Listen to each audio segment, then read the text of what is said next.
Madam ওই দেখেন ওই লোকটা। এ রাজু, এত পুলিশ মাঠে ইনকুয়ারি করতে এসছে নাকি?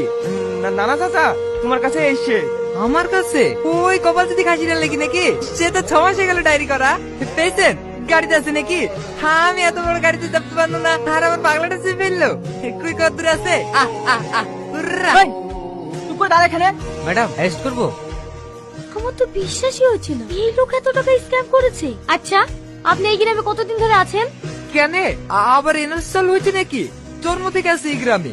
আপনার নামে অভিযোগ আছে আপনি অন্যদের অ্যাকাউন্ট থেকে 65 কোটি টাকা চুরি করেছেন। কি কোটি? একই মারছেন নাকি? স্বপ্ন দেখলো ভয় 1 লাখের বেশি দেখতে পারিনি, আর এখানে কোটির গল্প শোনাইতে এসছে। এই, তুই কাকে কি বলছিস? আরে আরে, কথা বলছি তো আমি। আচ্ছা চাচা, একটা কথা বলেন তো, আপনি কি সত্যি স্ক্যাম করেননি? আপনারা কিসের কথা বলছেন সেটা তো আমি বুঝতে পারছি না। অন্যজনের অ্যাকাউন্ট থেকে আপনার অ্যাকাউন্টে বেআইনি ভাবে 65 কোটি টাকা স্ক্যাম করা হয়েছে। এইসব তুমি কি বলছো মা? আমার তো অ্যাকাউন্টই নাই। 2 সপ্তাহ আগে অ্যাকাউন্ট করে তো বলি লোক এসেছিল, তাও তো হয়নি। শাহিন, অ্যাকাউন্টটা কোন ডেটে ওপেন করে দেখো তো। হ্যাঁ ম্যাডাম। ম্যাডাম 24 মে। যারা আপনার অ্যাকাউন্ট খুলতে এসেছিল এদেরকে চেনেন আপনি? না, চিনিনি।